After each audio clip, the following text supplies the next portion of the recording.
This channel does not promote any violent, harmful, or illegal activities. All content provided by this channel is meant for an educational purpose only. আমরা আইনি পথে যেটা যেটা করার সেটা সবটাই করব।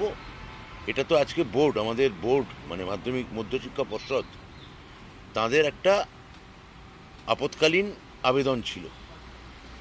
সেই আবেদনে মহামান্য সুপ্রিম কোর্ট সাড়া দিয়েছেন।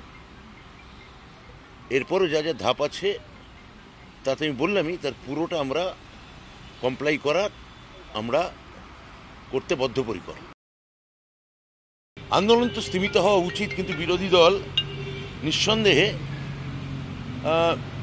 এতে স্থিমিত হবে না।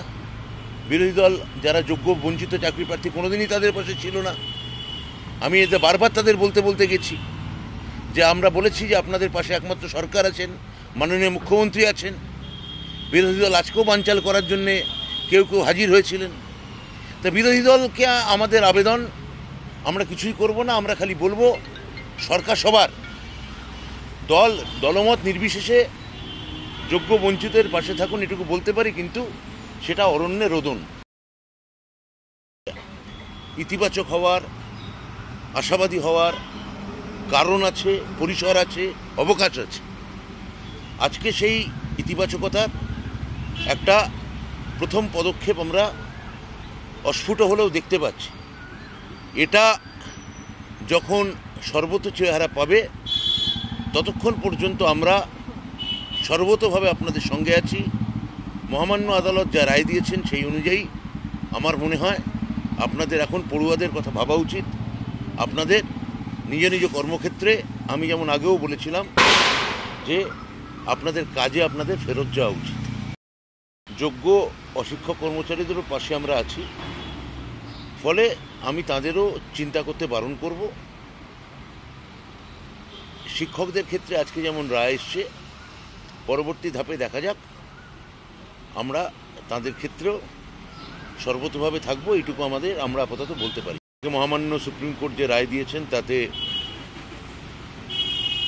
আপৎকালীন একটা স্বস্তি নিশ্চয়ই পাওয়া গেছে, কিন্তু এই স্বস্তি সাময়িকই।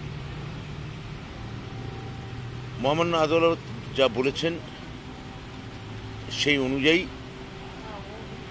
আমাদের এটা একটা প্রাথমিকভাবে আমাদের পক্ষে আশাজনক বা ইতিবাচক খবর। কিন্তু যতক্ষণ না বঞ্চিত এবং যোগ্য শিক্ষক আইনি পরামর্শ সমেত, আইনি সহযোগিতা এবং মুখ্যমন্ত্রীর তত্ত্বাবধানে যতক্ষণ না আমরা তাদের পূর্ণ মর্যাদা ফিরিয়ে দিতে না পারছি যোগ্য বঞ্চিতদের, ততক্ষণ আমাদের কোনো স্বস্তি নেই। আমরা এটা শেষ পর্যন্ত দেখব, যাতে আমরা যাতে ওদের পাশে আইনি সহায়তা দিয়ে পূর্ণভাবে পাশে থাকতে পারি।